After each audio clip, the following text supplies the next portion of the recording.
All right, good afternoon, everybody. We are back with the latest installment of minicamp interviews. We've got our man Kevin Huerter today. We ask that you give us just a few seconds so that we can grant everybody access to record who needs it. And as always, if you don't have access within the next 2 minutes or so, please just give us a shout and we'll do it. Also, as always, I will try to introduce everybody who asks a question. If I fail, please state your name and your publication, and we'll get started in just a second.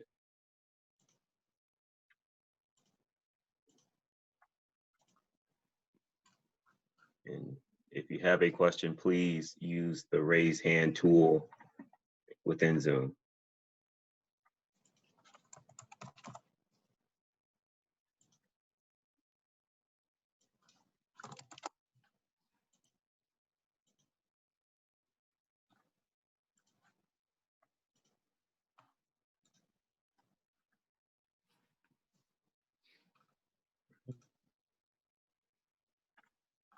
And I think we are good to go. If not, yell at me and literally yell at me, excuse me, and just say something and we'll grant it.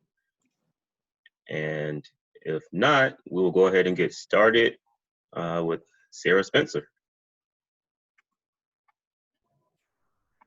Hey, Kevin, how are you? I'm good. How you doing? I'm good. Great. I just wanted to follow up. So I know when we talked a couple months ago, you mentioned you hadn't felt knee pain in a really long time. How are you feeling health-wise these days? And is that right knee holding up the way that you hoped it would? Yeah, the knees have been great. The diet that I'm on, the strength training, the rehab type of stuff that we've been doing has been great. Haven't felt that in a long time, knock on wood, doing that every day. But yeah, I felt great.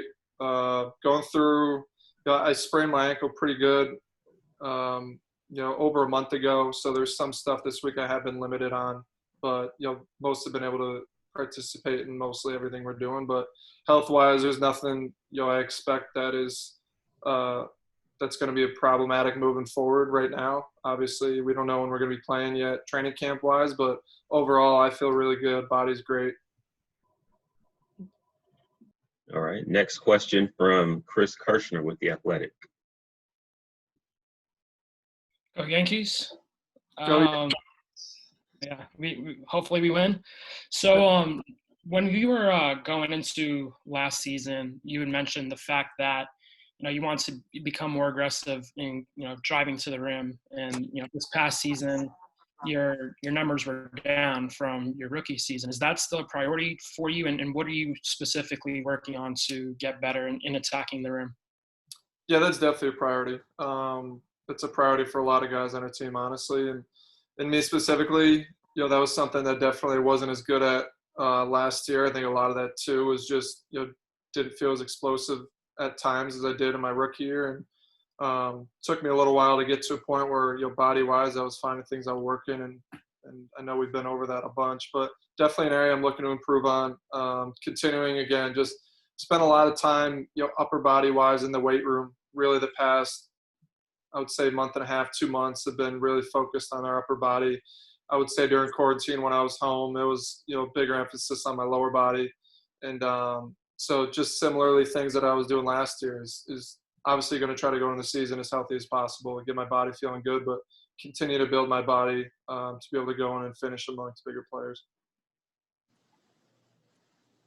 All right, next question from Edwin Powell.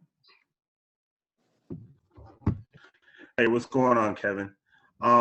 With the introduction of COVID and the season seeming extremely long, I know you guys are creatures of habit. How have you been adjusting to the new schedule of you're still like doing mini camp while the NBA Finals is going on? How have you guys been adjusting? I'm not gonna lie, it does feel a little bit like Groundhog's Day.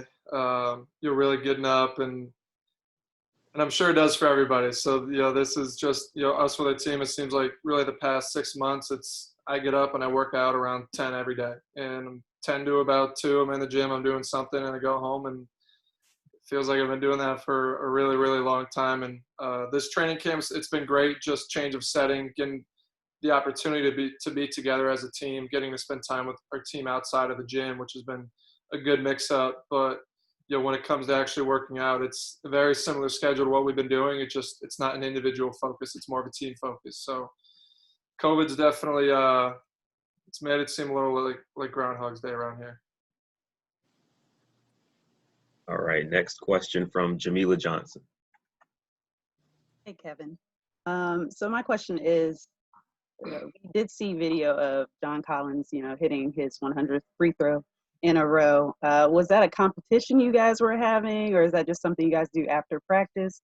And also, what's the largest number of shots, consecutive shots that you've hit, if you can remember? Yeah, so it was actually really funny. So we have a shooting board, as I'm sure you guys have seen in our gym, and the only current record that I don't have is the free throws. Before that was held by Charlie Brown. And granted, a lot of guys haven't done the competitions over the course of the past 6 months. So currently, like I said, so the free throws are the one I haven't gotten, and I've legitimately attempted it like almost every day. And the previous record was at 57, and I couldn't beat it. And so, of course, yesterday we're shooting free throws, and all we were told is you're making 20, see how many you can make out of 20. So I think I go 18 for 20, John goes 20 for 20. So we're like, all right, like just keep shooting. And so all of a sudden, like he makes 40, and all of a sudden and I'm rebounding for him. I'm sitting here like, I've been trying to do this damn thing for 6 months now. And John he didn't miss. And he didn't even miss. He got to 100 and missed on purpose. So we're like, John, how do you not keep going? So it was really impressive. My free throws, I haven't made 50 in a row. And so that was something that John did that was impressive. And I don't know how much higher he could have gone. He felt bad that we were sitting there watching him. And I was like, man, if you're going to make 100 free throws, I'll sit here all day. Thank you. All right, next question from Kevin Taylor. Hi, Kevin. I know that you said that you've been in the weight room, in the beginning stages of mini camp, but also are you trying to improve a part of your game with driving more to the basket as well? Yeah, always. And like I was saying, that's definitely changing mindset, changing definitely my body, feeling explosive, just getting more comfortable, obviously doing it. And, I think there's a lot of different things that contributed. I expect really, I guess I'm a year and a half into my career, but technically going into my third year, I think there's continuously just getting more comfortable, figuring out different things about the NBA. And I really do. I expect to be better at that this year. We'll go back to Chris. Do you feel like you took the step forward that you wanted to in year two? And if so, why do you feel like you got better in certain areas? Yes and no. Overall as a pro, I definitely feel like I got better. And that comes to my habits, habits both on and off the court. I think I learned a lot more just being a rookie. Being a rookie in the NBA, it really is tough. And it's a year that a lot of guys go through. It's a really long year. And just not being a rookie. So I do think in a lot of ways I did feel like I gained a lot out of last year and stuff that's going to make me even better moving forward. Stuff I feel like I almost had to go through in order to reach the goals that I set for myself for the rest of my career. On court, obviously, I'm always tough on myself, but I know I could have played better in certain situations. I think specifically I could have shot it better. I know that 40% from three was something that I set for myself going into the year, and there's times I shot it really well. There's, I think, a month span I was shooting up around 46 and then kind of hit a cold streak towards the end of COVID and dropped below 40. So I know that's a goal I have for myself is shooting better. Specifically on the court, I think, I've alluded to in the past is, when I'm on the court, I feel like that's where you get better. And that's what's been great about me playing for the Hawks is since I came in as a rookie, I've earned the minutes, but I played a lot of minutes. So I think anytime on the court I'm progressing, and I'm excited for what lies ahead in year three. We'll go back to Sarah. What kind of progression and improvements do you want to see Cam Reddish and DeAndre Hunter make going into their second year now that they've kind of got their rookie, struggles out of the way? Yeah, the biggest thing with being a rookie is consistency. Rookies, a lot of times they both were able to show obviously how good they are in spurts. It's really across the board. Everybody goes through it. So just being a little bit more consistent. Yeah, that's really it. I think those guys, they have a lot of tools. I think as a team, we have a lot of things we need to get better at. Specifically, a lot on the defensive end. Offensively is getting a lot of guys involved, moving the ball around, playing with each other a little bit better.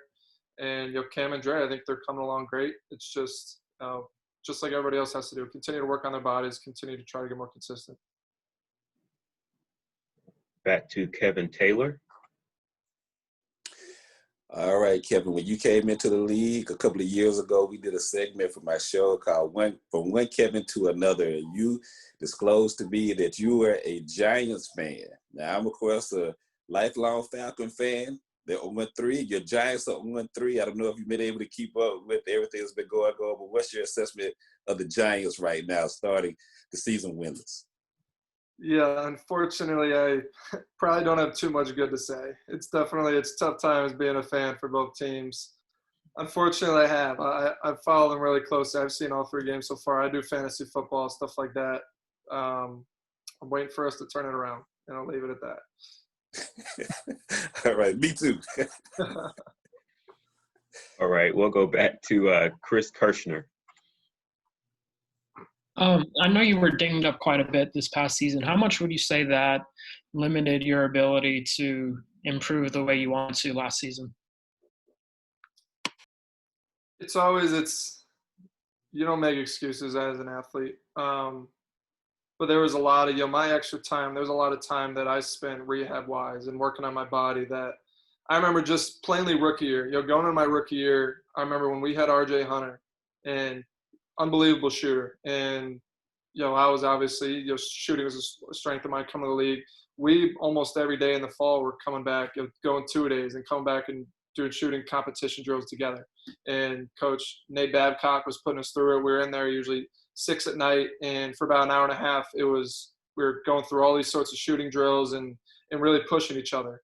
And that wasn't something I was able to do last year just because of load management and making sure I was healthy for training camp and doing rehab and this and that. And specifically just the extra time on the court working on my game. I feel like a lot of time I did miss out on it. From back in the schedule, I went most of that summer with knee pain. And then when I got back to Atlanta, that's where I started doing the rehab and trying to address it. And so it did. It did, just for that fact of not being able to put in the extra work that I'm used to doing and want to do. So like I said, I think that'll change going into this year and hopefully going to training camp in the season healthy.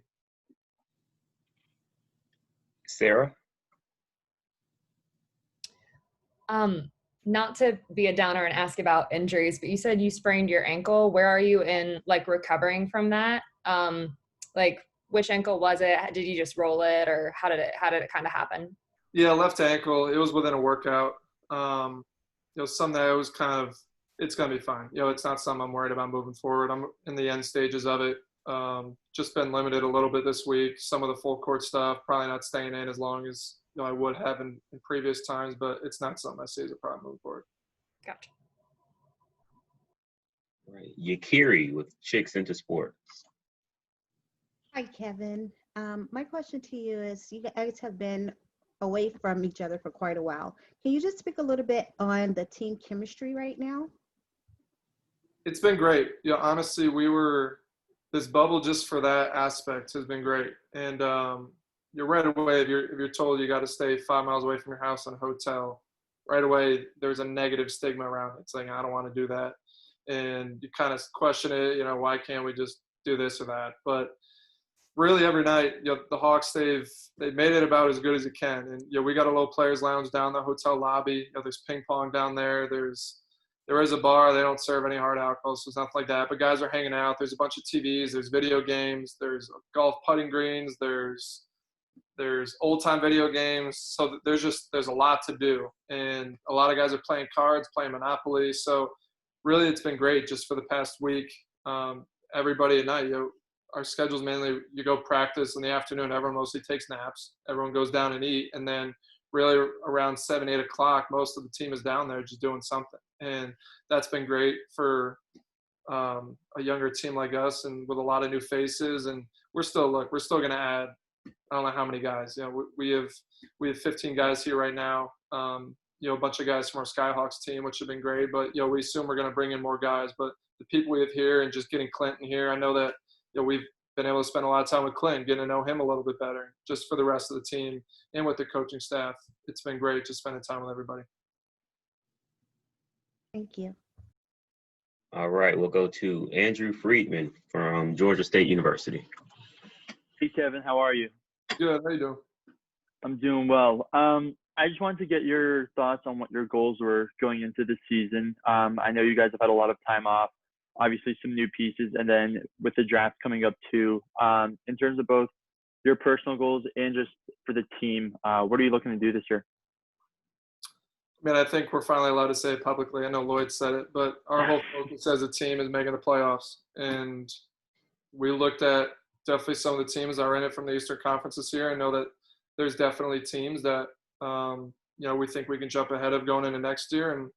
And we're trying to make the playoffs. It's really kind of the main focus for us. It's something we talked about even at the beginning of this training camp, is a lot of individual stats and individual accolades have to be put aside. And we have to really try to come together as a team. For the most part, we felt like, even though the last 3 years have been a growing process and a rebuild, whatever you want to call it, we felt in some areas we've underachieved. And as a team, I know players-wise, it's tough to come in and lose a lot of games and not feel like you're underachieving. So we want to change that around. We want to make the playoffs. Thank you. Let's go back to Sarah. Kind of building on what you just said, in what ways do you guys think you are poised to be able to compete for, whether it's an 8 seed or just getting into the playoffs? What are the biggest, strengths that you guys think can get you there this season? I mean, I know that might be a little hard to answer when you don't have your full roster yet, but just as far as the guys that you do have under contract.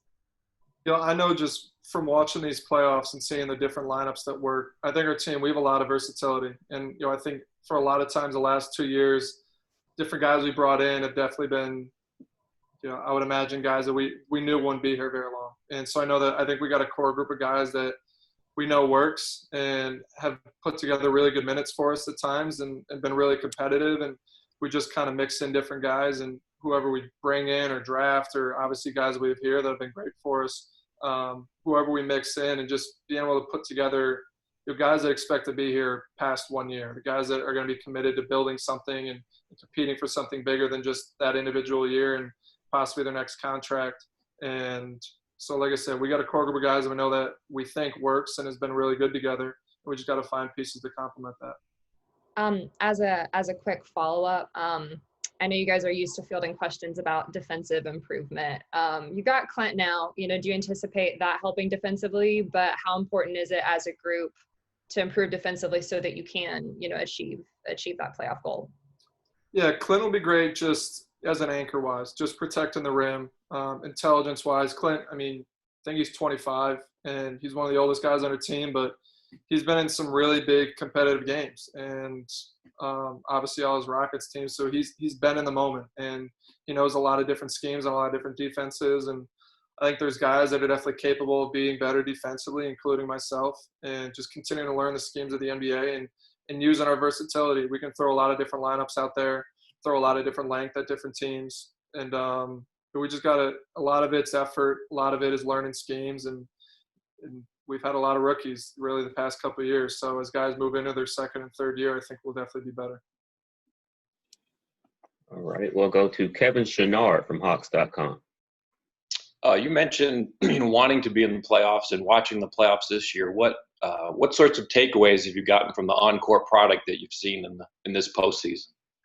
A lot of regular season lineups definitely have not worked in the playoffs so far. I think that's something that we've gained, is there's been a lot of mix matching and different lineups that, like I said, haven't worked, and there's been a lot of different adjustments that had to be made. And I think you look at it again as small ball has kind of been running the playoffs again, with the Celtics obviously using it a lot, the Heat with playing Crowder at the 4 and Jimmy at the 3. I think there's definitely different lineups that have been thrown out, and you watch the playoffs, a lot of different guys have stepped up and they've been really entertaining. I know it's tough to watch without fans, but us watching the playoffs again, I think we watch it, and we know we're not where those teams are yet, but for lack of I guess it doesn't feel like we're watching it. It doesn't feel like we're that far away. And I know we are. They're the Western Conference, Eastern Conference Finals, but from a talent point and from what those teams are doing and how they're using different lineups, we think that eventually that will be something that we can achieve. All right, we'll go back to Yakiri. Hi, Kevin. Earlier you mentioned working with some of the Skyhawks players. Ultimately, their goal is to kind of make it to the NBA. Have any of those players came to you and just tried to get some solid advice? Not too much, and those guys have been great, honestly. They compete really hard. I mean, just today, they were on defense a lot. We went, I think, a 12-minute drill where it was just our guys against all the Skyhawks guys, and they're close to NBA players, and a lot of them have been. I know Charlie Brown has been up on our team, and Taj and different guys have been up, and Jordan Seibert. So those are guys that are really good, and I'm sure they're going to keep getting opportunities, but they've been great so far. Thank you. All right, Kevin Taylor. All right, now you're still, of course, a very young team. Just talk about how you've kind of taken the role of being a leader on this young team, and also how other players have taken it upon themselves to be in that same role as well. Just trying to talk more. Just being more of a vocal presence, not exactly being the guy, the leader. I don't think that we really need exactly that guy. I don't know if we have that type of personality on a roster, but just overall communication just needs to get better, and that's across everybody, whether that's on the court, off the court, bringing people together, teaching guys plays, being just the voice if things are going wrong. I'm just trying to communicate more and just be there for different guys. Chris Kirschner. You guys won 20 games this past season. Not only yourself, but others have talked about making the playoffs next year as the goal. You're obviously going to need to make a pretty significant step as a team. What gives you the confidence that you can go from 20 wins to, say, 42-ish to, possibly be in the conversation of a playoff spot? The crazy thing is it doesn't feel as significant as it might look. And, who was I think the 8th seed this year was Orlando. And, there are times where we were going through rough stages in our season, and we still weren't that many games out of the 8th seed. And you go into the end of the year, and from a talent perspective, we don't think we're that far off from Orlando. And they got guys who've been in the league a little bit longer, and a team that's been together a lot longer than we have. And that's just one team. And not to nitpick them, but the significance of how far away we are, I don't think is that significant as it might look on the outside. And we know we've been putting in a lot of work. We got guys that are getting better. I think we're going to bring in different guys that are going to help the guys we have here. And there's a lot of games I know that we can get better, and if they go a different way than they did this past year, keep guys on the court a little bit longer. I don't think it's that crazy. I think it's definitely attainable. All right, we'll go back to Sarah. I remember Lloyd saying a couple times last season that this was a little bit of a quieter team, and I think part of that might just be, you guys being pretty young. But how crucial is it for you guys to communicate more and use your voice more, whether it's defensively or just whatever it might be? It's absolutely crucial. It's on both sides of the ball, and it can't always come from Trey. Can't always come from, now he's not with us, Vince, or different guys that we have on the team. For the most part, there's a lot of guys that got to speak up, and a lot of guys that play a lot of minutes that got to speak up more, me being included. And communication is one of the most important things you're going to have on a team. Is if you've ever been a part of the team, a team that doesn't talk usually doesn't win. So that's something we have to get better on, and just being on the same page. Back to Andrew Friedman. Hey, Kevin, you briefly mentioned the bubble a little bit. I know obviously you guys aren't there, but just from what you've seen through watching the games last month or so, do you think that not having the crowds has made a big difference on the defensive or offensive end? Because I know going in, a lot of players were talking about the depth perception, especially from the corners. So I just wanted to get your input on that.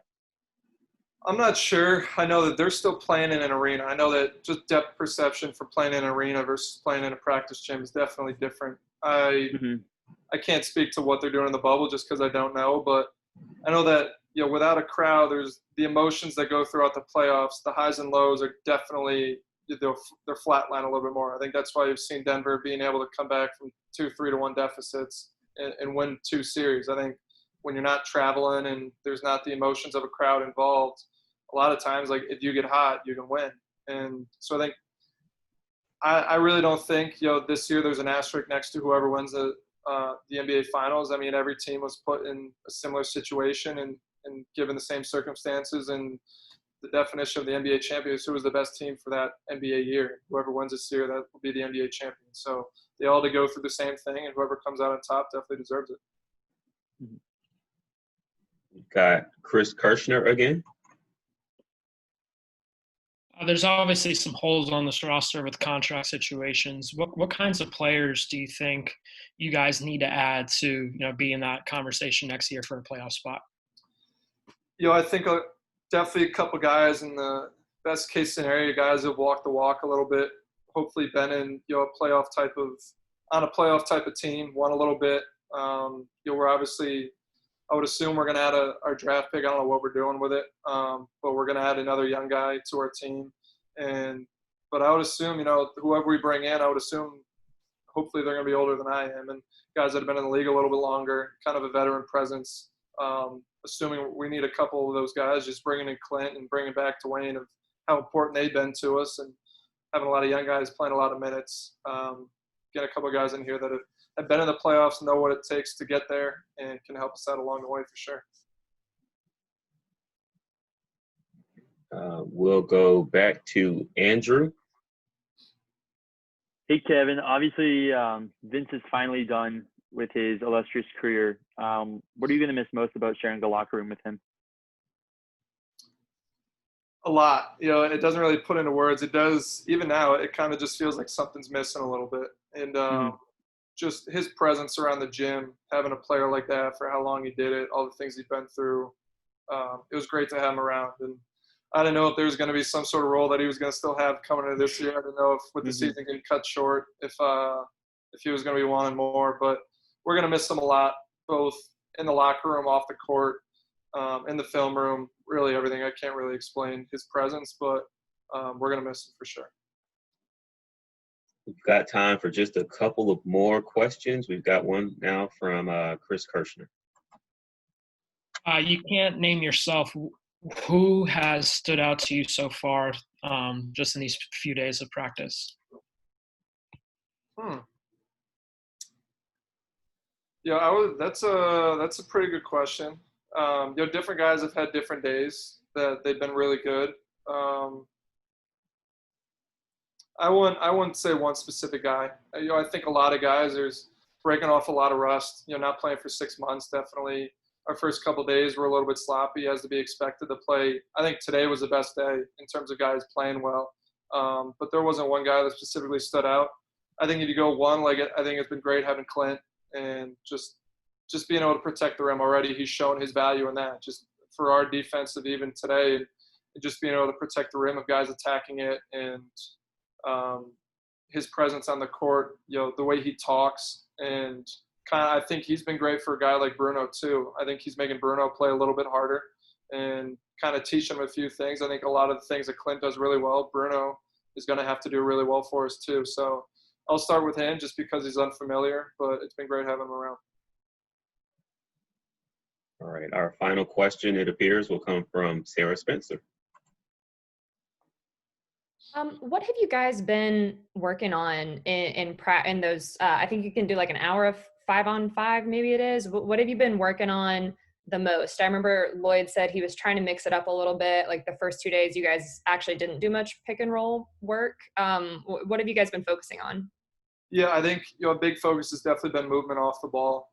He's taken away the ability to run ball screens multiple times. We've done a couple different drills where we're playing full court scrimmaging and you're not allowed to dribble. And a lot of that is movement off the ball, screening for each other.